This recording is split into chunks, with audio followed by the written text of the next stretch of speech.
Karena ketika orang sudah punya sikap terhadap hadis, maka dia tahu kalau hadis ini adalah hadis yang sahih atau hadis yang benar berasal daripada Rasulullah, maka sikapnya adalah sami'na wa ata'na. Aku dengar, aku taat. Tentu berdasarkan konteks yang benar dong, gitu kan ya. Nah, jadi kita bukan berbicara tentang teknis. Karena gini Mas, kalau kita berbicara tentang teknis, ribut Mas pasti Mas. Kan kita udah bahas berkali-kali. Iya. Karena ada hadis-hadis yang menurut satu orang itu adalah sahih, ada yang lain menganggapnya hasan bahkan doif. Contoh misalnya ya, aku berbicara tentang hadis sederhana. Ini kasus nih Mas kemarin, rame di YTTA, yang tahu-tahu aja. Tentang pembebasan Konstantinopel. Nah, aku bilang, ini aku ambil dari Musnad Ahmad, dari hadis Ahmad. Bahwasanya Konstantinopel akan ditaklukkan, sebaik-baik panglima adalah panglimanya, dan sebaik-baik pasukan adalah pasukannya. Nah, yang menaklukkan Muhammad Al-Fatih. Ada yang bilang, itu hadis palsu. Aku bilang, bisa jadi kalau kamu mengkualifikasi itu hadis palsu, tapi yang aku ambil dari sini. Nah, selama ada referensinya, sikap terhadap hadis kita jadi ngerti, dan sikap terhadap perbedaan kita jadi ngerti. Tapi kalau kita cuma berpikir hadisnya doang, itu pasti nanti kita akan ribut dalam banyak hal. Termasuk dari tadi kita ngomong, oh enggak gitu. Nah, maka kita lihat sikap terhadap hadis beda dengan hadis itu sendiri. Esensi itu lebih penting. Kenapa orang sekarang banyak ribut untuk membahas tentang perkara-perkara remeh? Karena mereka jarang banget membahas tentang esensi. Dan membahas tentang esensi ini muncul dari pertanyaan why, bukan what and how. Tapi Indonesia sukanya what and how. Iya, baru mau ngomong, belum secara kolektif belum nyampe mungkin. Iya, karena why itu agak sulit ya Mas ya. Iya. Orang kan cenderung cari jalan pintas ya. Iya. Gimana caranya aku bisa untuk memahami sesuatu secara cepat. Dia nggak mau mikir. Ketika dia nggak mau mikir, shortcutnya adalah tadi ribut. Iya. Sebenarnya sih kalau sejauh yang saya tahu lebih ke nggak mampu mikir sih. Kebanyakan di antara kita kan karena why itu ada di sini, sementara kebanyakan rakyat Indonesia tuh ini dan ini gitu. Jadi yang dia lihat dan dia dengar ya udah itu yang jadi patokan. Bukan mikir ya. Iya, nggak ada aspek mikir dan harus diakuin emang ada faktor ya mau nggak mau ya emang harus diakuin ada faktor stuntingnya juga kan. Apa kasihan. karena kolektif nggak sih mereka? Artinya berpikir kolektif, akhirnya itu Nggak tahu gimana cerita, nggak tahu gimana cara ngomongnya. Tapi karena hadis atau apa yang sunnah itu lebih sering jadi bahan pembicaraan ketimbang apa yang wajib-wajib dan apa yang ditulis di Al-Quran. benar. Sementara alasannya sih jelas, karena ingin memuluskan niat dia. Ya. Kayak contohnya, yang paling saya pegang adalah tidur adalah ibadah. Iya, benar. Karena itu memuluskan keinginan saya. Tidur ibadah, siapa yang tidak happy kan? Betul. Nah jadi kan banyak nih yang berpegangan dengan itu. Iya. Sebagai patokan dia menjalankan hari-harinya. Ya kumpulin aja dulu terus di kolom komentar biar nanti Kita Ustaz juga lihat bisa baca, gue juga bisa baca ketika udah tayang. Abis itu jadi modal untuk kita memulai episode kembali yang berikutnya yang ngomongin hadis. Kemudian dari sisi gue ada lanjutan pertanyaan-pertanyaan lagi. Dan- apa yang sorry silakan. Nggak apa-apa. Apa Mas tadi? Apa yang sebenarnya penting Ustadz harapkan untuk dibahas terkait hadis yang belum keluar? Aku mau ngomong itu. Oke. Jadi aku yang penting banget untuk di sini adalah aku mau menggarisbawahi jangan sampai kita ketika bahas hadis, ketika aku jelasin dari tadi, itu kita membahas tentang hadisnya saja. Tapi sebenarnya yang lagi kita bahas adalah sikap terhadap hadis. Sikap terhadap Itu lebih penting. Oke. Atau kita membahas esensinya bukan fisiknya. Itu penting banget. Karena ketika orang sudah punya sikap terhadap hadis, maka dia tahu kalau hadis ini adalah hadis yang sahih atau hadis yang benar berasal daripada Rasulullah, maka sikapnya adalah sami'na wa ata'na. Aku dengar, aku taat. Tentu berdasarkan konteks yang benar dong, gitu kan ya. Nah, jadi kita bukan berbicara tentang teknis. Karena gini Mas, kalau kita berbicara tentang teknis, ribut Mas pasti Mas. Kan kita udah bahas berkali-kali. Karena ada hadis-hadis yang menurut satu orang itu adalah sahih, ada yang lain menganggapnya hasan bahkan doif. Contoh misalnya ya, aku berbicara tentang hadis sederhana. Ini kasus nih Mas kemarin, rame di YTTA, yang tahu-tahu aja. Tentang pembebasan Konstantinopel. Nah, aku bilang, ini aku ambil dari Musnad Ahmad, dari hadis Ahmad. Bahwasanya Konstantinopel akan ditaklukkan, sebaik-baik panglima adalah panglimanya, dan sebaik-baik pasukan adalah pasukannya. Nah, yang menaklukkan Muhammad Al-Fatih. Ada yang bilang, itu hadis palsu. Aku bilang, bisa jadi kalau kamu mengkualifikasi itu hadis palsu, tapi yang aku ambil dari sini. Nah, selama ada referensinya, sikap terhadap hadis kita jadi ngerti, dan sikap terhadap perbedaan kita jadi ngerti. Tapi kalau kita cuma berpikir hadisnya doang, itu pasti nanti kita akan ribut dalam banyak hal. Termasuk dari tadi kita ngomong, oh enggak gitu. Nah, maka kita lihat sikap terhadap hadis beda dengan hadis itu sendiri. Esensi itu lebih penting. Kenapa orang sekarang banyak ribut untuk membahas tentang perkara-perkara remeh karena mereka jarang banget membahas tentang esensi. Dan membahas tentang esensi ini muncul dari pertanyaan why, bukan what and how. Tapi Indonesia sukanya what and how. Iya, baru mau ngomong, belum secara kolektif belum nyampe mungkin. Iya, karena why itu agak sulit ya Mas ya. Iya. Orang kan cenderung cari jalan pintas ya. Iya. Gimana caranya aku bisa untuk memahami sesuatu secara cepat. Dia nggak mau mikir. Ketika dia nggak mau mikir, shortcutnya adalah tadi ribut. Iya. Sebenarnya sih kalau sejauh yang saya tahu lebih ke nggak mampu mikir sih. Kebanyakan di antara kita kan karena why itu ada di sini, sementara kebanyakan rakyat Indonesia tuh ini dan ini gitu. Jadi yang dia lihat dan dia dengar ya udah itu yang jadi patokan. Bukan mikir ya. Iya, nggak ada aspek mikir dan harus diakuin emang ada faktor. Ya mau nggak mau ya, emang harus diakuin ada faktor stuntingnya juga kan, Apa kasihan. karena kolektif nggak sih mereka? Artinya berpikir kolektif, akhirnya itu. Tapi ngeri sih aku memang lihat komen-komennya Iya. bagus banget. Masa ada yang bilang untuk kali pertama setelah menikah jadi sholat bareng istri. Aku baca itu sedih loh Mas. Maksudnya aku bisa bayangin kondisinya kayak apa merekanya. iya. Maksudnya kita sampai ngasih kayak manfaat kayak gitu, aku merasa sangat berbahagia sih. Lebih ke Anda sih yang ngasih manfaat. Saya kan Enggak tukang sih. nanya. Justru pertanyaan itu adalah, kalau ini quotes-nya ulama Mas, ilmu itu kayak tempat-tempat penyimpanan dan kuncinya adalah pertanyaan. Jadi pertanyaan yang tepat akan unlock ilmu yang tepat. Nice. Dan tau nggak kenapa aku pakai baju warna merah Mas? Kok lebih ke Anda kemarin Bukan. samperin aparat kan? Pertama karena Mas Panji itu males ngedit cover. Sehingga orang tuh bingung ini part yang mana. Oh iya lagi Nah, benar. jadi ini merah beda kan? Itu pertama tuh. Yang kedua ini merah tapi berkabung Mas. Manchester United. Iya sedih aku Mas 0-1 Iya. tapi nggak apa-apa lah. Kemarin saya diajak sama Fuad. Kata Fuad, ayo kita nonbar MU Arsenal. Terus saya bilang, gue tiap kali nonbar di tempat lu MU kalah mulu. Nah. Ini musim baru, Nji. Ini pertandingan pertama. Tetap kalah.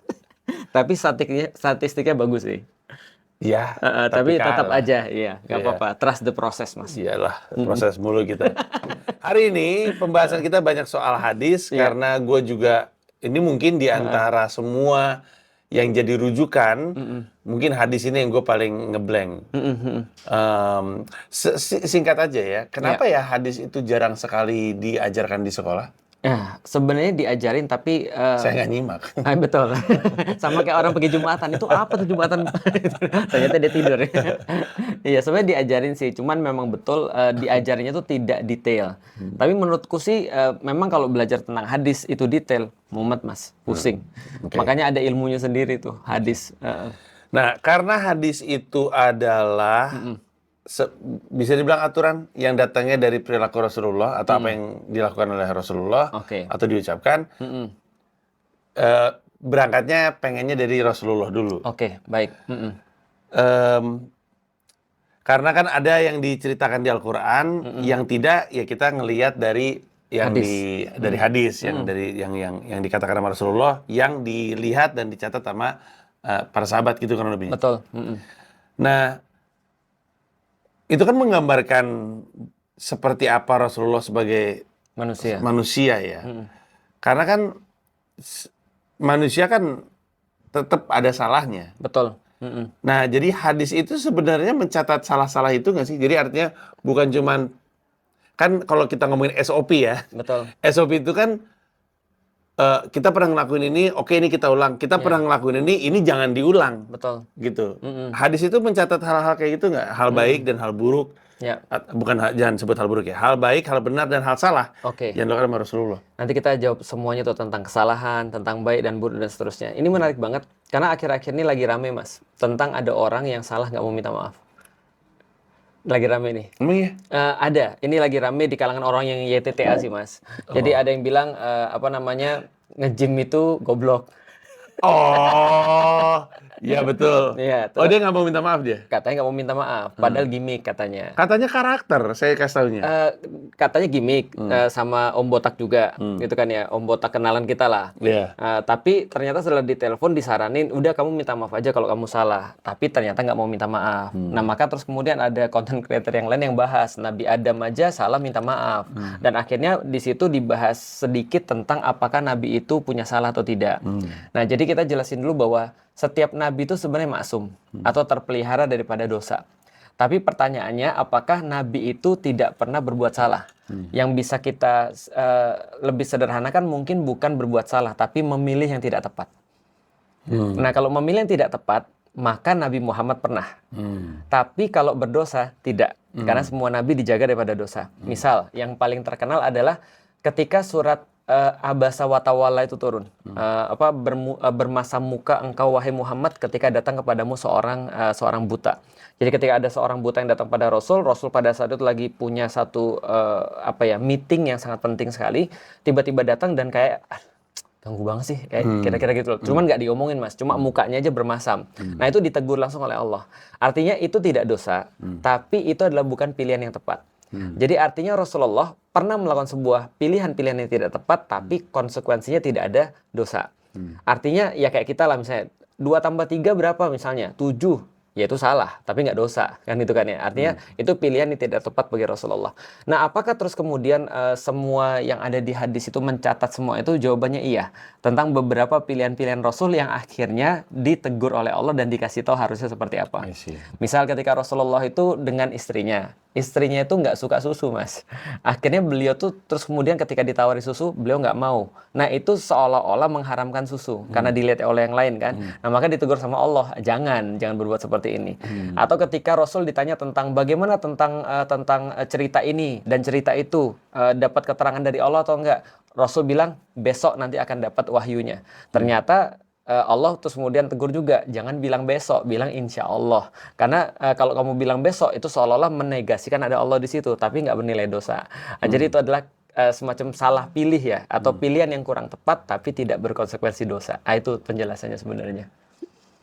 Nabi atau mungkin Rasulullah ya ditunjuk karena nggak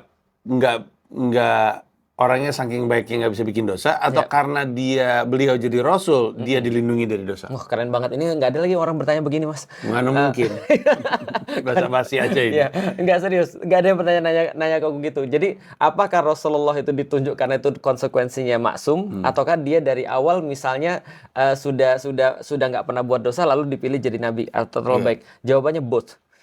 Jadi dua-duanya kita punya basic. Rasulullah Muhammad itu dari awal ketika dia lahir memang dia nggak pernah berbuat sesuatu yang dosa.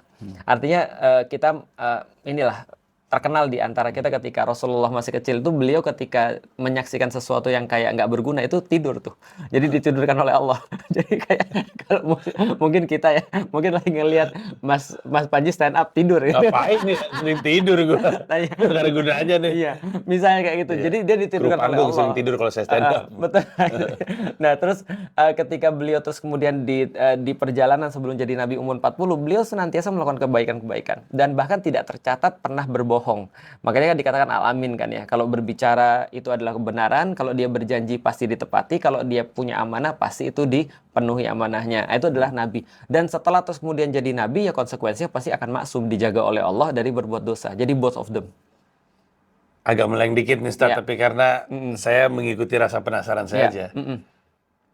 Manusia seperti apa atau mungkin didikan orang tua macam apa yang melahirkan orang yang pengambilan keputusannya untuk tidak berbuat dosa itu sedari kecil. Nah, menarik banget. Karena kenapa? Karena gini, aku pernah nanya, kenapa sih Nabi itu benar-benar kayak kalau kita hitung kerjaan manusia sekarang ya, atau opini manusia sekarang, apes mas.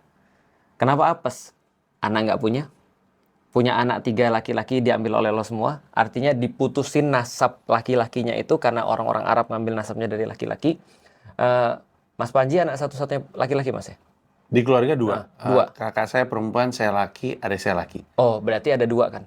Artinya kalau Mas Panji nggak ada masih ada adiknya. Nah ini Rasulullah 3-3-nya itu nggak ada semua.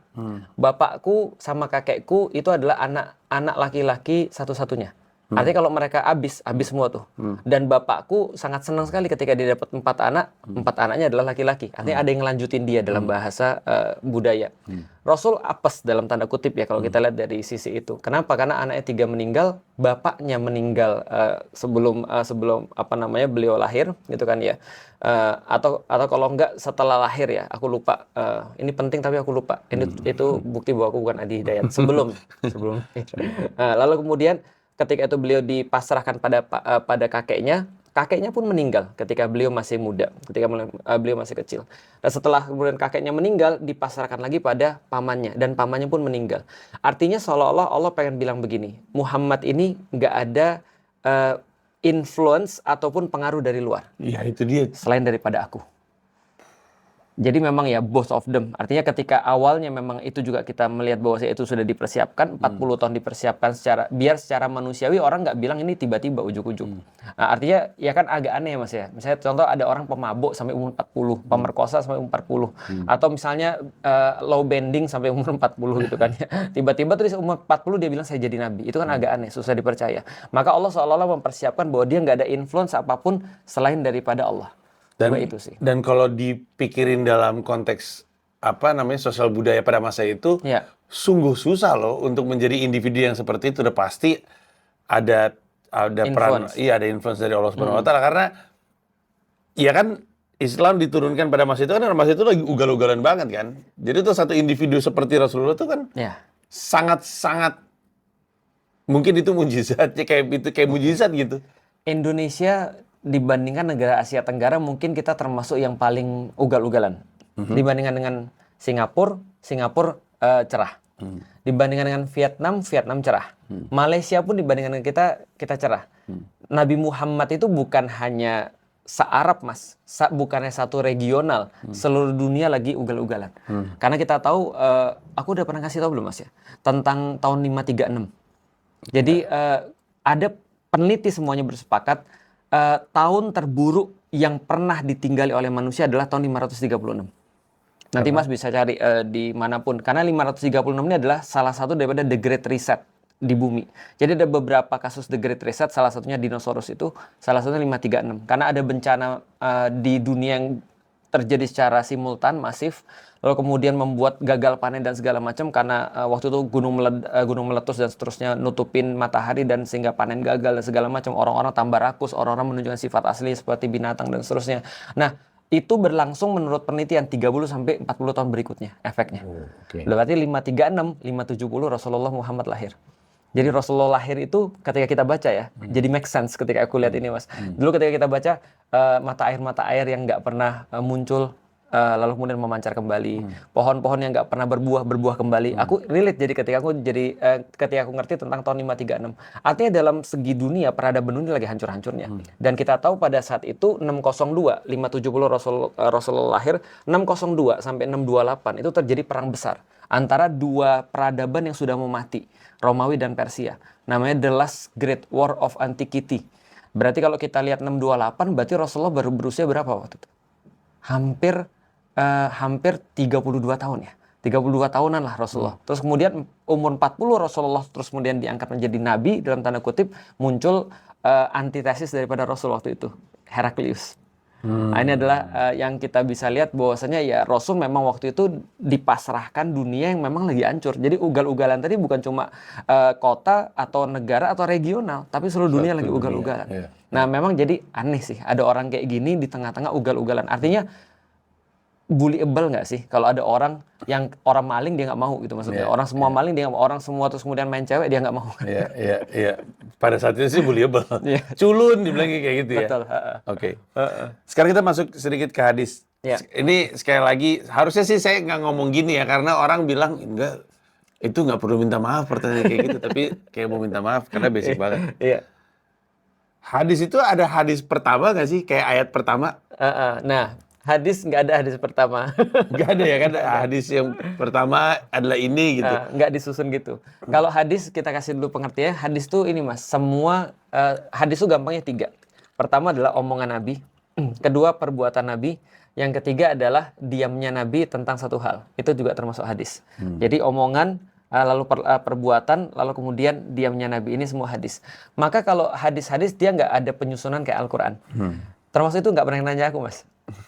Nah, tapi lebih ke pencatatan aja ya. Nah, pencatatannya itu kalau menurut para ulama-ulama yang akhirnya ngumpulin, itu pencatatannya berdasarkan tema. Maka biasanya hadis pertama, ketika kita buka misalnya hadis Bukhari misalnya terkenal, maka bab pertama adalah misalnya bab iman misalnya, atau bab terakhir misalnya bab fitnah. Nah, itu banyak yang seru tuh. Gimana akhir zaman segala itu ada di bab fitnah. Berapa berapa nabi palsu yang muncul itu di bab fitnah. Dajjal tuh bentuknya kayak apa? Itu di bab fitnah tuh. Nah, tapi bab iman ini ya ada banyak hal yang berkaitan dengan iman. Misalnya yang sering ada lagi yang mengelompokkan hadis berdasarkan favorit dia. 40 hadis, hadis arba'in. Itu awalnya misalnya innamal a'malu binniyat. Sesungguhnya amal itu tergantung dengan niatnya dan seterusnya. Itu dikelompokkan berdasarkan itu. Jadi nggak ada hadis pertama, nggak ada. Nah, kayaknya saya pernah nanya sebelumnya, tapi berarti asumsinya, mundur dulu deh. Oke. Secara kekuatan hukum, dia posisinya di bawah Al-Quran. Ya. Dia itu kayak, kalau di Indonesia tuh kayak KUHP dan KUHAP. Nah, gitu nggak? Jadi kayak ada aturan basicnya, ini yang harus dilakukan, ini yang nggak boleh dilakukan. Lalu ada aturan terkait pelaksanaan dari hukum tersebut. Kalau KUHAP dan KUHP kan antara perdata dan pidana ya, kalau nggak salah ya. Kayaknya sih iya ya.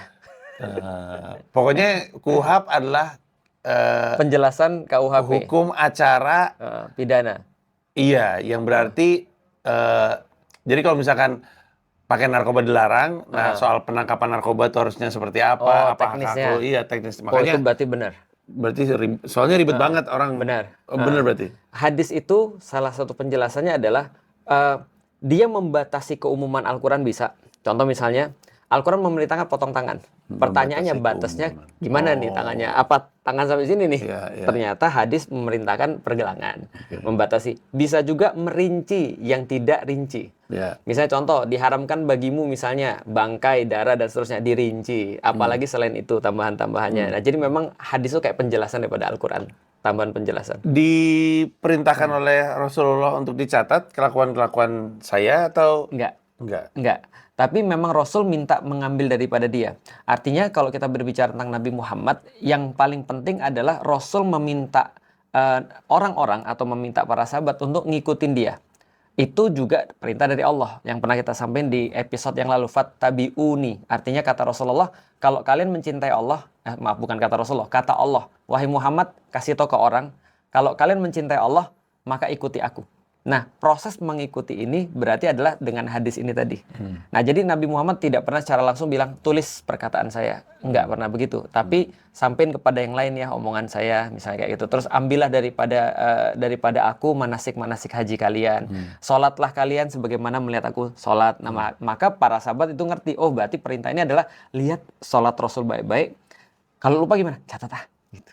Jadi ada yang nyatat, ada yang ingat, dan seterusnya. Karena itu berarti kan para sahabat berinisiatif ya kurang lebihnya. Karena pernah dikasih tahu kayak gitu ya. Berinisiatif. Dan sahabat ada sejumlah sahabat, banyak sahabat. Sahabat Rasulullah itu ketika Futuh Mekah aja ada 10.000. Ketika pembebasan kota Mekah. Ada 10.000. Ada 10.000. Berarti nanti ke ujung-ujung setelah Rasulullah wafat ya mungkin sekitar 100 ribuan kali ya. Dia kan siapa yang punya hak untuk nulis dan bagus. Siapa yang punya hak untuk nyatat? Nah, ini udah mulai masuk materi kuliah ini, Mas. Ini ada kuliahnya sendiri. Oh gitu. Ada kuliahnya sendiri. Jadi hadis itu sebenarnya, Mas, adalah ingatan kolektif orang tentang Rasulullah. Karena ini adalah ingatan kolektif dan tidak pernah untuk dibukukan.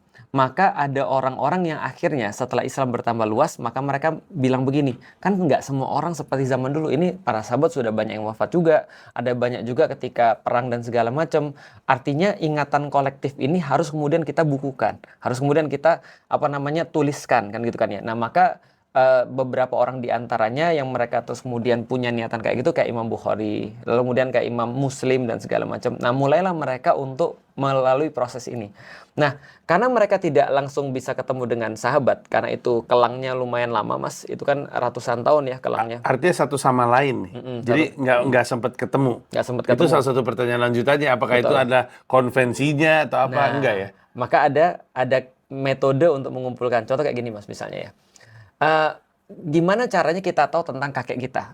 Mas kakeknya masih hidup nggak ketika Mas ada? Masih. Dari kedua sisi. Dari kedua sisi, tapi sekarang udah nggak ada. Iya, dua-duanya udah nggak ada. Gimana cara Mas untuk ngulik tentang kakek itu seperti apa? Dari Anaknya dari ayah. anaknya. Ya. Biasanya kita nanya, kakek tuh sukanya makan apa sih?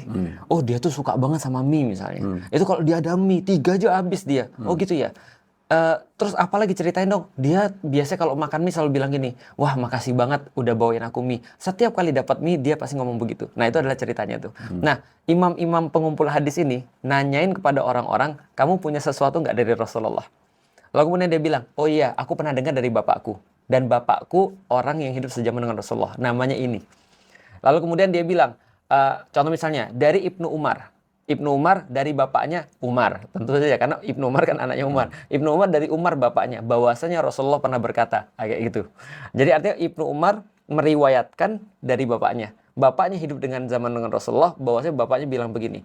Tapi tidak selesai sampai di situ. Nanti dia datang lagi ke tempat orang lain. Pernah dengar nggak hadis ini? Oh ya, aku pernah dengar ini. Dari bapakku yang sejaman dengan Umar. Misalnya dari Abu Hurairah. Pernah juga bilang begini. Oke, dapat 2 jalur nih. Nanti verifikasinya sampai dengan 10 jalur nih mas. Emang aturannya begitu? Ada yang bikin sendiri-sendiri. Cuma untuk verifikasi menguatkan lah intinya. Bahwasanya ini kuat banget loh dari Rasulullah. Itulah istilah sahih. Itulah namanya mutawatir. Hadis mutawatir 100% daripada Rasulullah. Nah, nanti dari mutawatir ini, kalau dia sudah yakin 100% dari Rasulullah dengan kualifikasi-kualifikasi yang sudah dibuat, maka yang tidak masuk kualifikasi ini dijadiin hadis ahad namanya. Hadis ahad ini selain mutawatir lah gampangnya. Dari hadis ahad baru kebagi 3. Sahih, hasan, doif. Soalnya dari penjelasannya aja dan harus diingat zamannya ya. Iya. Ini memang sangat beresiko penipuan. Jangankan penipuan, itu loh permainan yang bisik-bisik-bisik. Misalkan dia ngomong kata berantai. Ya, terus aja misalnya kan berubah kan. Makanya cross check-nya tuh bisa berlapis-lapis gitu. Dan tentu cross check-nya kepada orang yang tepat, lalu verifikasi orang itu pun bisa jadi masalah gitu. Betul. Aku contoh ini mas ya, zaman sekarang ya. Problemnya apa? Dan ini tertulis dalam ilmu hadis nih. Namanya adalah tambahan-tambahan yang tidak disadari dan tidak disengaja. Contoh kayak gini misalnya, Mas Panji pernah bilang, aku pernah ketemu Mas Panji dan aku pernah baca di tulisannya Mas Panji, komika hidup dari karya, tapi karya yang bagus. Gimana motongnya mas? Kalau orang nggak ngerti nih, kalau aku ngomong begitu, tiba-tiba dia potong Mas Panji ngomong quotes, komika hidup dari karya, tapi karya yang bagus. Padahal tuh nggak pernah ngomong gitu. Padahal Mas ngomong cuma hidup dari karya. Nah itu tambahan tuh. Dalam hadis ada kayak gitu-gitu. Dan ini langsung diverifikasi. Begitu dia tidak yakin, maka dijadiin ini adalah sebagai sebuah hadis yang doif atau lemah. Bayangin, Imam Bukhari keliling-keliling selama sekitar 18 tahun. Dia ngumpulin 720.000 hadis kira-kira. Yang dia hafal di luar kepala mas. Dan setiap dia mau nulis hadis ini, dia pastiin ini orangnya siapa. Tadi dia bilang bapaknya siapa? Oh bapaknya ini. Dia cek bapaknya. Ini seperti apa karakter bapaknya, prestasi bapaknya, dan reputasi bapaknya. Kalau misalnya ada orang bilang, oh ini mah orangnya dulu pas masih muda sih dia pinter. Pas udah tua, agak-agak ini dia goyang. Otaknya kayak nggak center gitu misalnya. Nah dia, oh berarti dia coret nih orang nih. Berarti ini dia kasih catatan, ini orang tidak terpercaya ketika sudah tua. Maka hadis-hadis diriwayatkan setelah tahun ini nggak bisa dijadiin sebagai rujukan. Pokoknya dia kualifikasiin semua, dia terus kemudian grading dan segala macam dari 720.000 itu mas. Jangankan yang mutawatir mas ya, yang ahad ini kan dibagi 3 nih, sahih, hasan, doif. Imam Bukhari nggak bagi ada tengah sih, dia cuma sahih, doif. Terpercaya, lemah, gampang gitu. Tahu nggak mas berapa yang sahih mas dia dapat? Berapa? 7.000-an doang. Itu not even 1% dari 700.000 yang dia masukin, yang dia berani masukin 7.000. Maka orang-orang yang tadi, ulama-ulama yang lain ngelihat ini banyak banget yang dibuang, pilihin gitu kan ya. Nah setelah dipilihin, oke kita kelompokin yang tengah ya, Hasan ini apa? Bagus dan bisa diterima walaupun tidak sampai sahih. Ini menarik sekali. Jadi kan kenapa hadis itu penting? Asumsinya adalah karena ada beberapa ayat yang butuh penjelasan lebih lanjut. Benar. Atau penjelasan lebih teknis. Benar. Tapi karena ini adalah ucapan, perbuatan, dan diamnya Rasulullah. Berarti kan ada hadis yang dicatat bukan karena dia pengen tahu bagaimana tata cara yang benar untuk menjalani perintah Allah dan untuk beragama. Tapi hanya untuk sekadar mirip Rasulullah. Bener lagi mas. Ya kan? Banyak banget yang kayak gitu. Jadi dan itu membuat, jadi apakah di hadis itu ada level-level tadi sebenarnya disebut tuh soal Hasan yang bagus gitu ya. apakah jatuhnya ada level-levelnya? Karena ya ini sih sebenarnya nggak menjelaskan apa-apa, tapi bagus juga untuk lu tiru gitu. Iya. Sehingga banyak banget bukan ini kata yang muncul di kepala cosplay, tapi bukan cosplay, tapi gaya berpakaian kita kan terpengaruh sama biasanya pop culture yang kita konsumsi gitu ya. Kalau Benar. misalnya saya suka hip hop ya gayanya jadi hip hop gitu. Benar. Ini juga menjelaskan. Oh, iya. Berarti nanti akan ada orang yang Konsekuensi hukum. enggak sih, lebih kepada ya style dan gaya dan perilakunya itu ya Rasulullah banget gitu. Iya, benar banget. Jadi gini, kalau klasifikasi hadis yang gampang, yang mudah untuk audiens kita, cukup mereka mengetahui ada mutawatir yang 100% dari Rasulullah. Kalau ada dikit aja, 1% aja misalnya keraguan, maka ulama-ulama hadis akan menggolongkannya menjadi hadis ahad. Nah, hadis ahad ini kuat banget. Orang 99,9% juga hadis ahad nih. Nah, nanti dibagi 3. Ada sahih, ada hasan, ada do'if. Nah, ulama-ulama itu membagi 3 ini untuk apa? Kalau yang sahih ini, Mas, ini bisa menjadi landasan hukum untuk berbuat sesuatu. Kalau yang hasan, landasan tapi ya untuk yang bersifat inilah, maksudnya tidak terlalu bold seperti yang di atas. Artinya ya ketika ini hadisnya hasan, oke, berarti kan bisa jadi dari Rasul, bisa jadi tidak. Berarti kalau kita mau ngikutin pun bukan ngikutin sampai jadi wajib, tapi mungkin sekadar mubah atau sekadar sunnah yang kayak Mas bilang tadi. Kalau do'if ini cuma bisa dipakai dalam keutamaan aja. Contoh misalnya Mas ya, ini ada yang menggolongkan, correct me if I'm wrong, netizen sekarang pinter, minum sampai berdiri. Itu hadisnya tidak sampai, terus kemudian penunjukan hadisnya mungkin adalah hadis yang sahih, tapi penunjukan hadisnya tidak wajib. Maksudnya penunjukan? Penunjukan hadisnya adalah gini, setiap klasifikasi hadis ini ada lagi nanti penunjukannya. Artinya konsekuensinya wajib, mubah, wajib, sunnah, mubah, makruh, haram. Ada 5 lagi nanti. Okay. Nah, masing-masing 3 ini ada 5 lagi nantinya. Tapi kalau hadis yang do'if, hadis yang do'if itu ini. Hadis do'if itu bahkan hadis palsu ini kata beberapa ulama. Tidur ketika puasa itu adalah pahala. Nah, ini apa nih? Nah, itu palsu. Palsu. Kalau yang lemah, contohnya ya, tuntutlah ilmu sampai ke negeri Cina. Itu lemah. Tapi masih ada landasan hukumnya. Tapi lemah. Tapi kita bisa pakai untuk keutamaan. Contoh misalnya, mungkin itu maksudnya tuntutlah ilmu sampai ke negeri Cina karena zaman dulu ujung daripada jalur sutra adalah Cina. Maka mereka mengambil itu. Tapi ini lemah hadisnya. Menurut beberapa. Tadi mutawatir itu adalah yang pasti. Yang pasti, 100%. Okay. Apa saja yang hadis yang mutawatir sehingga kan pasti 100% yakin dari Rasulullah kan tidak serta-merta 100% penting. Ya, benar. Betul. Apa aja tuh? Contohnya misalnya ya, yang paling terkenal, siapapun yang berbohong atas dasar namaku, maka siap-siap mengambil tempat duduknya di neraka.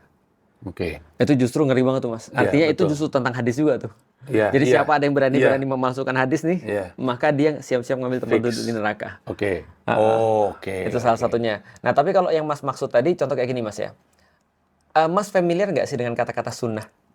Familiar sih. Ini sunnah Rasul. Ini sunnah Rasul. Ini cara Rasul. Ini cara Rasul. Contohnya misalnya kayak gini. Ada orang, Ustadz Dery Sulaiman, pernah nanya ke aku, kenapa antum nggak pakai sorban? Ini kan sunnah Rasul. Ya kan ya? Hadisnya jelas bahwa Rasulullah bersorban. Bahkan ada tata cara sorbannya seperti apa, itu juga diriwayatkan dari hadis dan seterusnya. Lalu aku bilang, bagi aku itu adalah sunnah Rasulullah, tapi aku mengambil sunnah yang lain. Apa tuh maksud sunnah yang lain? Sunnah yang lain, Rasulullah senantiasa membuat orang lain nyaman. Oh. Jadi kan gini, jadi kan nggak selalu harus dengan pakaian kan? Bisa gitu ya Ustaz ya? Loh bisa. Kan contoh kayak gini misalnya. Kalau misalnya, kalau aku secara pribadi gini Mas, contoh ya. Ini pembahasan tapi balik lagi, Islam tuh luas banget. Kalau ada yang tertrigger ketika dengar aku ngomong ini di dalam podcastnya Mas Panji, berarti dia salah podcast. Harusnya dia dengerin ustadz-ustadz yang lebih hebat, jangan dengerin aku. Tapi ini ada pembahasan, contoh gini. Mas tahu nggak tentang ada yang bilang hadis di atas mata kaki ada celana celana di bawah mata kaki itu neraka. Oh iya? Iya. Makanya lihat sering nggak Mas orang-orang akhi itu Mas celananya ngatung Mas. Ngatung betul. Iya kan ya. Nah karena itu hadis yang diambil. Sumpah Ustaz, saya pikir Kebanjiran ya. Style atau biar gampang aja, lebih gampang. Iya. Kain lebih pendek. Oh itu ternyata ada kayak hadisnya. gitu. Segala sesuatu yang di bawah mata kaki itu haram dan bahan bakar neraka. Bentar, Ustaz. Kalau emang hadis, kok bisa ada hukuman haram kalau Nah. tidak di Al-Quran? Nah, hadis ini konsekuensinya sama kayak Al-Quran. Ada konsekuensinya 5 juga. Oh, Jadi yang nanti tadi ada ya? hadis yang membawa pada sunnah, ada yang Ya. membawa pada wajib, ada yang Ya, membawa ya. pada haram dan seterusnya. Ya, ya. Nah, mengenai kita lanjut tentang masalah di bawah mata kaki ini, tapi kita lihat konteksnya. Konteksnya adalah di zaman Rasulullah, setiap orang Arab kan pakai jubah juga nih, Mas. Pakai sorban juga nih, Mas. Maka aku juga bisa bilang dengan dalil kalau andaikan sorban itu menentukan kadar kesolehan kita, berarti ya Abu Lahab itu soleh. Iya, karena pakai juga. Karena pakai sorban, pakai jubah. Piccolo juga pakai. Dan berbahasa Arab dia. Kalau enggak. Nah, oke, coba kita lanjut ya. Bahwa saya ketika tadi mata kaki. Nah, di zaman itu, di zaman Rasulullah, orang-orang, dia melihat bagaimana status sosial seseorang itu dari baju yang dia pakai, Mas. Semakin menjuntai, Mas, semakin dia orang penting. Dan semakin dia orang yang punya status sosial yang bagus. Maka orang menunjukkan status sosial, sombong dalam tanda kutip, dari baju. Maka Rasul bilang, tidak boleh untuk menurunkan kain di bawah mata kaki. Karena itu lebay, Sombong. itu sombong. Karena itu Abu Bakar nanya pada Rasulullah, ya Rasulullah, kalau aku orangnya kurus, ini bajuku melorot mulu. Jadi ketika aku pakai baju ini, bentar lagi dia udah dibawa. Mata kaki tertutup. Kata Rasul apa? Kamu tidak sombong, wahai Abu Bakar. Jadi Abu Bakar tidak dikatakan sombong. Kenapa? Walaupun di bawah mata kaki. Berarti sombongnya yang pengaruhkan, Mas ya. Sekarang aku mau nanya, Mas. Kalau ada orang pakai baju dalam tanda kutip yang dianggap sunnah untuk menunjukkan bahwa gua ini adalah meniru Rasulullah Muhammad dan pengen ngasih itu pada semua orang. Itu jatuhnya apa, Mas, kira-kira? Sombong, ria. Dia pengen dilihat oleh orang. Lah, justru kita berpakaian itu supaya kita tidak merasa sombong. Tapi kamu berpakaian untuk menjadi sebuah simbol bahwa kamu tuh udah di titik ini loh, maksudnya. Contoh lagi misalnya ya. Kalau ada orang ya, misalnya ya, dia ingin menunjukkan bahwasanya dia itu lulusan, mohon maaf misalnya, kampus tertentu. UGM. Kaos ya, enggak. Itu contohnya saya nih, lulusan Al-Azhar itu punya topi-topi tertentu. Tapi kalau dia pengen menunjukkan itu kan problem jadinya. Kalau sombong. Kalau dia nggak sombong sih nggak ada masalah. Kayak Ustadz Dery Sulaiman, aku yakin dia tidak seperti itu. Tapi misalnya kalau ada orang lain yang ingin dia ngasih tahu pada orang bahwa aku sudah sampai level ini loh, atau kita nggak selevel loh misalnya. Nah, bagiku itu problem. Nah, maka sunnah Rasul yang lain adalah membuat orang nyaman ketika berada di dekat dia. Dan bagiku ketika aku pakai kaos ini, aku merasa orang-orang nyaman ketika dekat aku. Buktinya apa? Aku pernah ketemu dengan orang, terus dia nanya, terus aku tanya, gimana kajian, udah pernah pergi kajian mana aja? Baru sekali aku pergi kajian. Loh kok bisa? Dia bilang, aku takut kalau ke tempat yang lain. Ustadz Adi belum? Belum. Aku tanya kenapa? Takut ditanya ayat. Aku bilang, jangankan dia, aku aja takut. Jadi itu. Sebenarnya kalau saya nggak salah, hampir semua perdebatan di ranah Islam benar. Itu ada di wilayah ini kelihatannya. Benar, Mas. Semua, Mas. Hampir 90% lah, Mas. Iya, karena yang di Al-Quran pun udah jelas. Kan ditulis, lu nyari apa lagi? Ini jelas. Nah, sisanya nih. Pertanyaannya adalah, apakah perlu, mungkin jawabannya perlu ya, tapi apakah perlu jadi perdebatan? Nah, kalau kita tahu yang pasti-pasti sih Al-Quran nih. Ya kan gitu kan?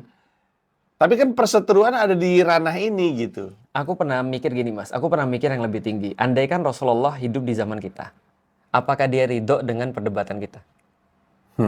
Karena di masa beliau benar-benar menjadikan Islam itu sangat-sangat mudah. Sehingga siapapun merasa bahwasanya dia berhak untuk jadi seorang muslim. Ada orang mabuk-mabukan, jual saudaranya. Namanya Nuaiman. Nuaiman ini ya sering dipakai di stand up comedy. Dia jual saudaranya gitu kan. Maksudnya ini saudaranya dijual. Ini budak. Lu mau beli nggak gitu kan? Karena dia kesel kan gitu kan.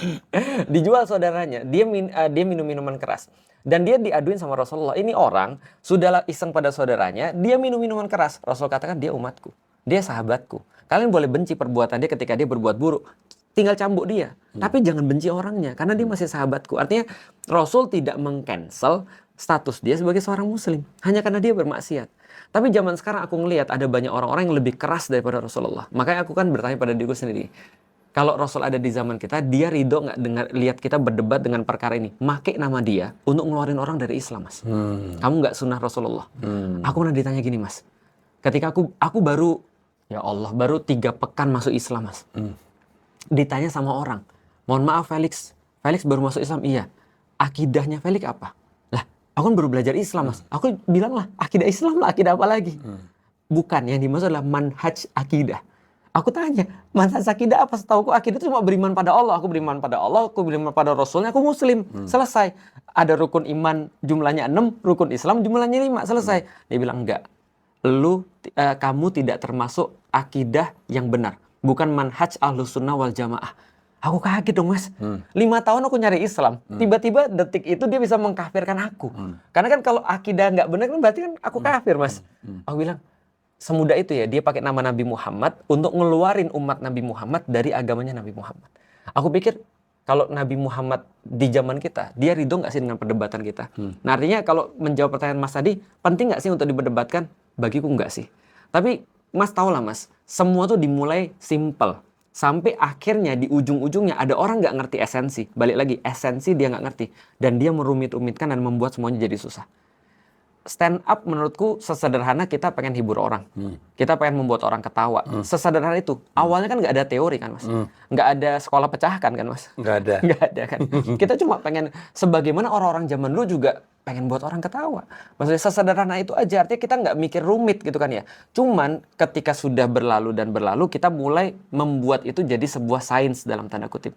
Oh, ada punchline. Oh, sebelum punchline misalnya setup dan segala macam. Kita belajar tentang itu. Kita belajar teorinya. Kira-kira kalau teorinya kita paham, kita bisa berkembang dengan lebih luas. Lama-lama orang-orang menjadikan teori itu sebagai sebuah kayak keharusan. Iya betul. Betul. Islam persis, Mas. Iya.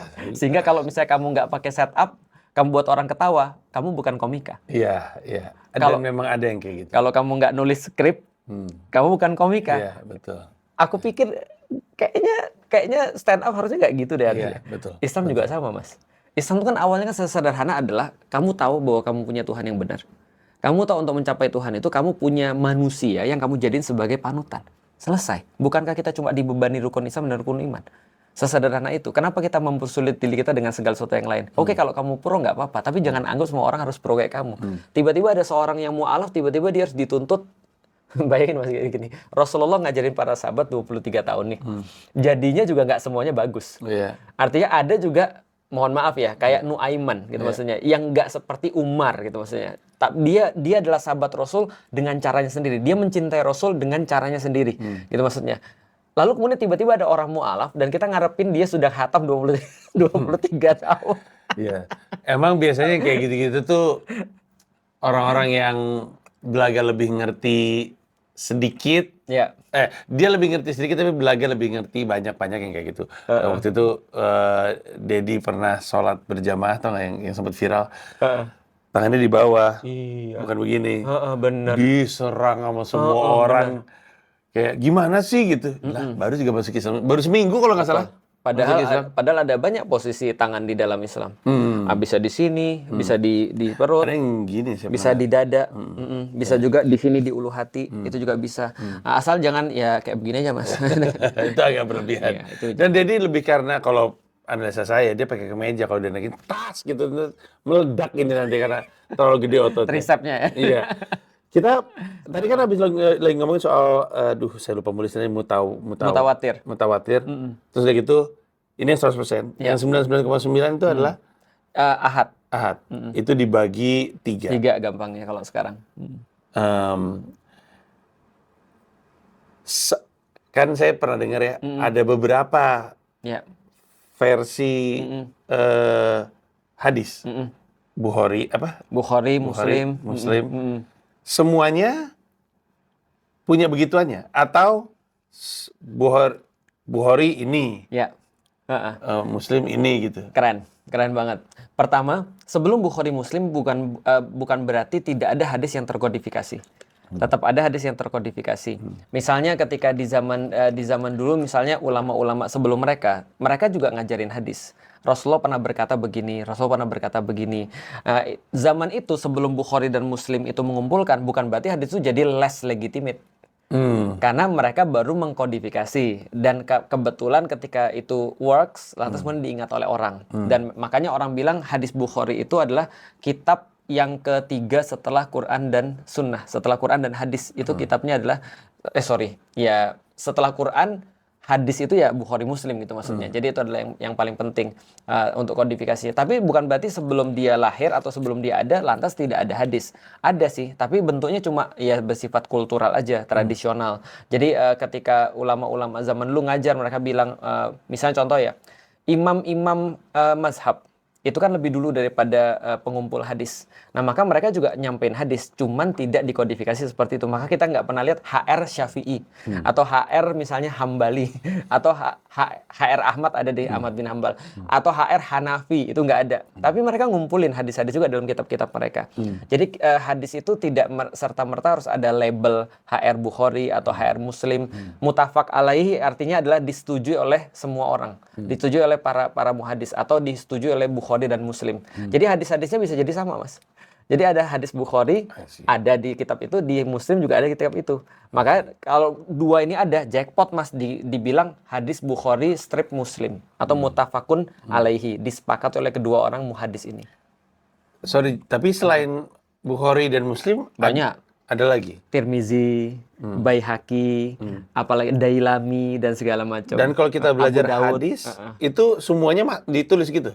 Kayak riwayat Bukhari, Muslim, terus gitu. Iya. Atau nggak perlu? Nggak perlu. Nggak perlu karena kalau udah Bukhari sama Muslim, Iya. ya udahlah ya. Sudah selesai. Atau bahkan kalau di dalam kitab misalnya kayak kitab Ihya Ulumuddin yang dibuat oleh Imam Ghazali, itu sama sekali nggak ada riwayatnya siapa. Karena beliau yang langsung dari ingatan beliau. Oh gitu ya? Ya, cuman ulama-ulama yang hari-hari ini malah menyalahkan hadis apa nih, nggak ada periwayatnya dan segala macam. Loh, dia orang yang terpercaya loh di zaman itu. Artinya kalau dia sudah nulis berarti bukan kaleng-kaleng nih. Ada yang nabrak nggak, Ustaz? Dari Bukhari, Muslim dengan yang lain? Nggak ada yang kontradiktif. Nggak ada ya? Nggak ada. Artinya bisa jadi ada variasi yang berbeda, tapi kalau kontradiktif itu kayaknya tidak. Nah, kalaupun ada yang seolah-olah kontradiktif, maka ada metode untuk menggabungkan pemahaman ini. Contoh kasus? Contoh kasus, bagus juga nih pertanyaan contoh kasus. Karena aku lupa contoh kasusnya apa. Dulu aku pernah belajar sih. Tapi situasinya berarti nabrak, atau seakan nabrak, lalu ada kayak penjelasan. Seakan nabrak. Jadi aku ngambil contohnya apa ya? Contoh misalnya bukan hadis, kayak sehari-hari lah misalnya. Felix Xiao pernah bilang bahwasanya dia tidak mau untuk makan ayam. Ternyata dia kelihatan makan ayam. Nah, aku bisa kasih tahu. Perbuatan, omongan, dan perbuatan. Nah, ternyata aku bilang, aku memang nggak mau makan ayam, tapi Senin Kemis doang. Nah, jadi ada ininya, konteks untuk menyatukannya, kira-kira gitu. Nah, itu ada juga dalam hadis. Ada banyak sih seolah-olah bertentangan. Tapi biasanya para ulama ngasih tahu, ini loh cara menjamunya atau mengkompromikannya, kira-kira gitu. Udah kebayang sih bahwa siapapun yang kemudian mendalami hadis pasti sudah selesai dengan Quran. Betul banget. Berarti siapapun yang kemudian mempelajari hadis itu pengen lebih dekat dengan Allah via Rasulullah. Ya. Ini mau bikin pembenaran nih saya nih. Gimana? Nanti aku benerin atau tidak benerin? Karena tadi Ustadz Felixia bilang di depan, emang sekilas kayak ribet banget sih. Benar. Ribet dan mengkhawatirkan. Saya tuh kalau misalnya Ustadz sadar, saya tuh banyak khawatirnya nih kan soal belajar kan. Benar. Mengkhawatirkan sehingga sah nggak ya untuk orang bilang, taruh dulu deh Ustadz, saya sholat aja dulu, ngaji dulu deh. Betul. Tapi nggak mau belajar hadis dulu ya? Memilih untuk tidak. Antara overwhelmed atau khawatir, salah. Betul. Gimana tuh Ustadz? Nah, jawabannya itu adalah betul. Karena aku pun ketika belajar Islam begitu. Aku nggak mau dipusingkan dengan segala macam kodifikasi. Aku cuma mau tahu apa yang aku perlu tahu. Selainnya aku nggak mau. Contoh misalnya kayak gini ya Mas ya. Sebenarnya hidup kita nggak bisa terlepas daripada hadis sih sebenarnya. Karena ketika kita melakukan sholat pun itu semua hadis. Ketika kita berwudu seperti ini itu semua hadis. Kita sujudnya begini, tangan kayak begini itu juga hadis juga. Ya. Atau misalnya kita tangannya ngangkatnya seperti ini atau seperti ini atau seperti ini atau seperti ini dan segala macam itu juga hadis juga. Nah jadi kalau kita perlu aja kita cari. Kalau kita nggak perlu ngapain kita cari? Iya, jadi Kita beresin dulu sholat, bahkan mungkin tanpa tahu bahwa ada banyak hadis yang terkait sama sholat tersebut. Betul. Beresin dulu Quran. Pada masanya akan ketemu pertanyaan kayak, Iya. kok gue lagi ngejalanin ini, orang lain ngejalanin ini kenapa ya? Ketemu pada akhirnya sama hadis. Benar. Ya. Artinya jangan tadi yang aku jelasin ke Mas itu cuma sekedar kayak baca daftar isi aja Mas. Tapi jangan dipelajari dari situnya karena itu untuk anak-anak yang memang mendalami hadis. Kayak tadi ada mutawatir, ada ahad dibagi 3, kualifikasinya seperti apa, dari segi perawi seperti apa, ada apa penyakit-penyakit di dalam hadis dan segala macam. Nah itu nggak usah dibahas. Kita bahas aja gini. Misalnya contoh, ada orang bilang sama Mas Panji, celananya tuh lu Mas, neraka tuh Mas. Lalu Mas Panji nanya, maksud lu Rasulullah pernah berkata di bawah mata kaki itu adalah api neraka. Sebentar, aku nggak yakin deh. Kalau Rasul bilang begitu, aku nggak yakin maksudnya begitu. Kita cari. Ternyata setelah kita cari, oh lemah. Berarti mohon maaf itu hadis lemah, gampang. Jadi yang penting kita tahu kerangkanya. Agar kita bisa tahu, oh ternyata hadis lemah, berarti jangan dipakai, misalnya kayak gitu-gitu. Atau dipakai cuma untuk keutamaan aja, oh ternyata ini hadisnya sahih, tapi kita bahas, ini apa pembahasannya hadisnya ini? Asbabul wurudnya seperti apa? Kenapa hadisnya bisa turun? Dalam konteks apa hadis ini disampaikan? Contoh, ada para pendakwah yang dulu sering aku dengar bilang begini, sampaikan kebenaran walaupun itu pahit. Qulil haqqa walau kana murron. Sampaikan kebenaran walaupun pahit. Berarti kalaupun dia tersinggung, nggak apa-apa, sampaikan aja. Itu dari Rasulullah. Itu hadis nggak? Benar. Konteksnya apa? Konteksnya adalah Rasulullah lagi ada orang datang nanya. Dia penjual kurma. Penjual kurma ini ketipu Mas. Dia beli kurma grade A, tapi dapatnya grade oplosan Mas. Bayangin Mas, dia modalnya grade A, dapatnya oplosan. Dia jual lagi gimana Mas? Pasti rugi dong kalau dia jual dengan grade oplosan kan itu kan ya. Karena modalnya grade A. Dia nanya sama Rasulullah. Anggaplah aku penjual kurmanya, aku Mas Rasulullahnya. Misalnya aku bilang, Rasul, aku boleh nggak? Aku kan ketipu nih. Boleh nggak aku jual nggak ngomong? Nggak ngomong kalau ini oplosan. Aku nggak nipu orang loh. Aku cuma nggak ngomong kalau ini oplosan. Aku jual dengan grade A harganya. Boleh nggak Mas? Nggak boleh. Nah, itu hadis keluar Mas. Qulil haqqo walau kana murron. Katakan yang benar, walaupun itu pahit. Yang pahit siapa Mas? Oh, iya. Yang pahit kita, bukan orang yang pahit. Iya, betul. Tapi sekarang konteksnya orang nggak ngerti. Orang menggunakan hadis ini untuk membuat orang lain pahit, bukan dia yang pahit. Jangankan gitu, Ustaz. Sebenarnya ya, walaupun kita tadi udah ngomongin establish dulu sholatnya, establish dulu Al-Qur'annya, atau nanti akan ketemu juga dalam perjalanan ke hadis. Betul. Lebih banyak diskusi dan omongan dalam sehari-hari itu modalnya modal hadis. Nah. Ambil contoh gini deh. Yang Sunnah Rasul. Sunnah Rasul tuh soal berhubungan seks apa sih hari Jumat ya? Hari Kamis ya? Nah, itu hadis palsu tuh. Nggak ada. Tapi mau tahu sunnahnya Mas? apa? Ini aku bacain Mas ya. Di dalam buku tentang kehidupan rumah tangga Rasulullah ya. Rasulullah itu ketika dia berhubungan, itu bisa jadi hampir tiap hari. Karena istrinya kan lebih daripada satu Mas. Artinya kalau cuma hari Jumat doang Mas, gimana yang lain Mas? Iya betul. Atau semuanya di hari Jumat, gimana beliaunya? Dan aku pernah dibacain dalam satu tulisan para sahabat ya. Sahabat tuh terbiasa kalau lagi berhubungan sama istrinya nggak sekali Mas. Jadi dalam satu kesempatan nggak sekali. Nah itu salah satu contohnya. Artinya tidak dibatasi setiap hari Jumat. Atau ada beberapa kitab-kitab yang mengatakan bahwa kalau misalnya berhubungan di malam ini nanti juling, nanti begini. Enggak sih, nggak ada dasarnya. Tapi pun yang tadi saya pengen coba untuk sampaikan adalah misalnya itu hadis bukan sih yang soal Rasulullah? Ya hadis lah ya karena kan perilaku ya. Yang bisa berhubungan badan setiap hari. Nah itu adalah kita lihat daripada kehidupan Nabi. Berarti memang benar itu hadis. Oke. Saudara yang bilang sama istrinya, wih, gue pengen tiap hari karena ini sunnah Rasul gitu. Sebenarnya kan istri bisa bilang, sholat aja dulu gitu. Bener gak sih? Nggak, karena pembicaraan dalam keseharian banyak banget menggunakan apa yang katanya Rasulullah lakukan sebagai modal poligami. Dia. Ya mungkin. Itu apa? Poligami kan sering dibilang sunnah Nabi kan.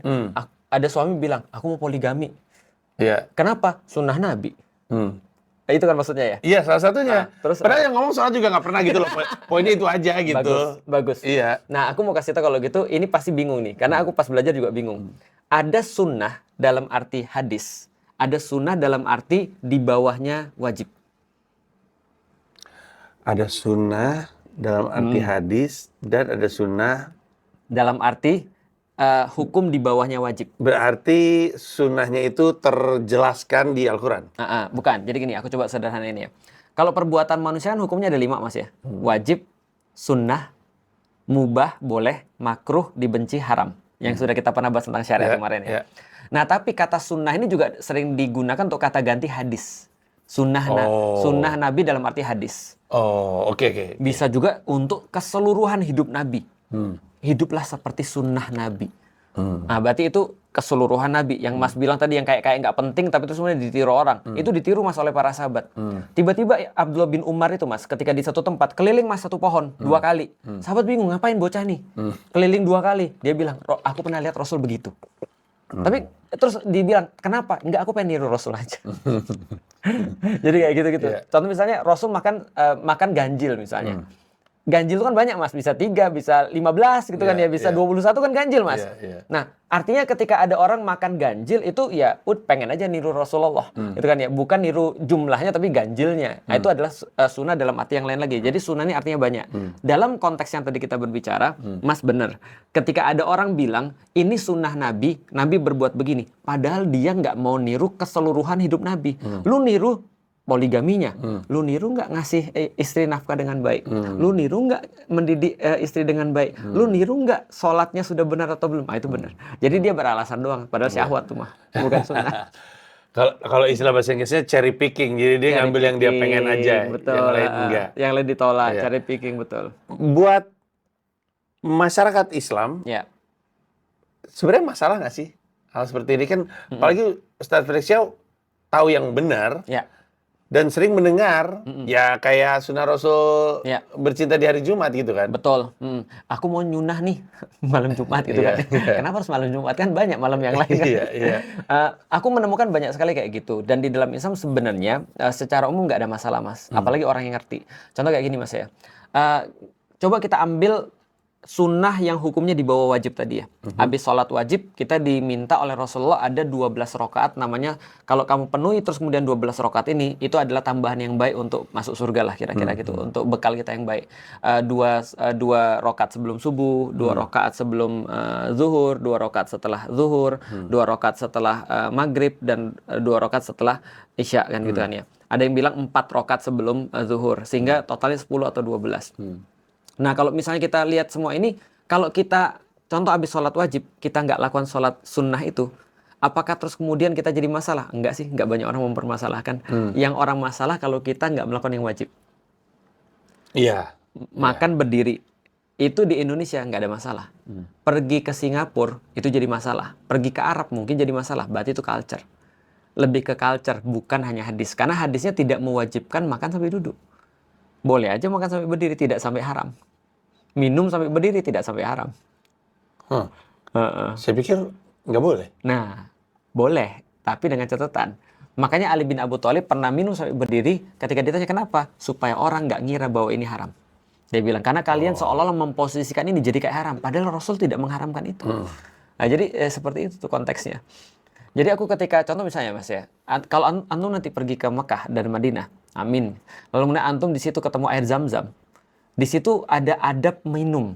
Adab minum misalnya membaca doa, lalu kemudian 3 tegukan, gitu kan ya. Tidak ada tuh di situ tertulis harus duduk. Iya ya. Ada harus duduk. Ada. Artinya duduk ya itu adalah opsi. Nah, bisa juga berdiri kalau lu mau, gitu kan ya. Bahkan terus kemudian ketika air Zam-Zam, Rasul kalau nggak salah meminumnya dengan berdiri. Gitu. Jadi sebenarnya dasarnya adalah kalau lu mengaku umat Muslim atau lu mau jadi orang Islam, sholat dan baca Al-Quran. Betul. Untuk menjadi umat Muslim yang baik, baru lu perlengkapi pengetahuan lu lewat hadis. Aku sempurnain. Untuk menjadi seorang Muslim yang baik, kita tuh harus peduli pertama kali pada yang wajib. Dan yang wajib itu kadang-kadang ada pada Al-Quran, kadang-kadang ada pada hadis, dan tidak ada pada Al-Quran. Oke. Gitu. Jadi tidak harus kemudian hadis itu semuanya di bawah Al-Quran sih. Artinya di bawah Al-Quran iya dari segi pengumpulan ya, segi validasi. Tapi dari segi hukum bisa jadi ada hukum-hukum yang di dalam hadis ada, hukum wajibnya di dalam Al-Quran mungkin tidak dijelaskan. Gitu. Kan tadi kan kita sebut hadis itu, HR itu kan hadis riwayat. Hadis riwayat. Bukhari dan Muslim. Terus dan lain-lain. itu yang benar dan Dipastikan. dipastikan. Dan brandnya, kalau bisa disebut brand, namanya kan terkenal. Betul. Ada nggak nama yang sama terkenalnya, tapi justru terbalikan karena ngaco banget? Hadis yang diriwayatkan tapi ngaco banget. Iya, pokoknya, wah ini lagi gitu. Kayak misalnya, jangan ini mah lu kayak gak tahu aja, lu baru ya belajar agama, yang ini mah enggak gitu. Ada nggak sih kayak gitu-gitu? Nggak ada namanya. Tapi dikelompokkan dalam satu kualifikasi. Namanya hadis maudhu. Oh, Maudhu ini dari kelompok hadis palsu. palsu. Betul. Apa aja yang palsu yang paling sering Ustadz dengar? Paling gampang ya. Oh, kalau yang sering dengar, tidur adalah bagian daripada ibadah. Itu hadis palsu. Itu palsu ya? Itu hadis palsu. Duh, Apalagi hadis palsu ya. Banyak. Nanti antum coba ada kumpulannya. saya Hadis lempar-lempar palsu. deh tadi Iya. soal yang bercinta di hari Jumat. Nggak ada Palsu. hadis ya. Palsu. Terus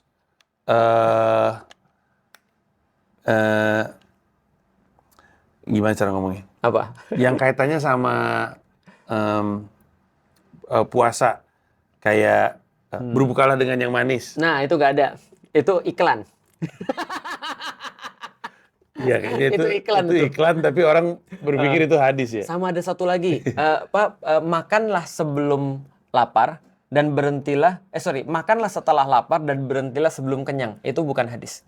Itu apa? Itu pepatah. Kalau ini bayarlah, katanya Rasulullah kalau gaji orang sebelum keringatnya netes. Itu hadis. Itu hadis benar ya? Betul. Bayarlah, upahlah orang sebelum keringatnya netes. Itu intinya bersegera untuk membayar orang, untuk mengapresiasi orang. Tapi bukan kewajiban ya, Mas ya. Iya. Iya. Kayaknya nih. Karena saya punya pertanyaan cukup banyak dan harus diakuin, gimana cara ngomongnya? Harus diakuin sekarang saya jadi agak penasaran banyak terkait hadis. Oke. Sehingga prediksi saya pertanyaan masih bakal keluar lagi. Tentu. Tapi ini udah sejam. Sudah sejam.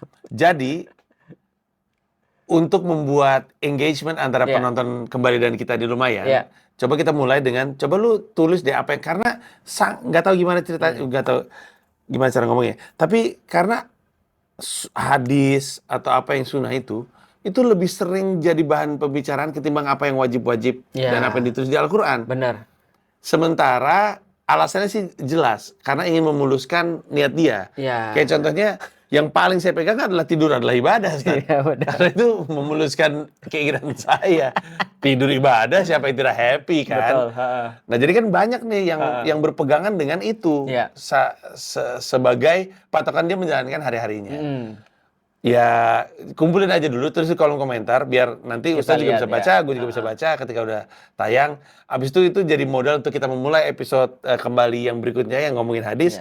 Kemudian dari sisi gue ada lanjutan pertanyaan-pertanyaan lagi. Dan, apa yang, silakan. Nggak apa-apa. Apa Mas tadi? Apa yang sebenarnya penting Ustadz harapkan untuk dibahas terkait hadis yang belum keluar? Aku mau ngomong itu.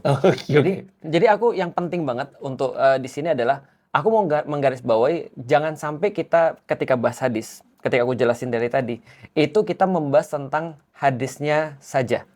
Tapi sebenarnya yang lagi kita bahas adalah sikap terhadap hadis.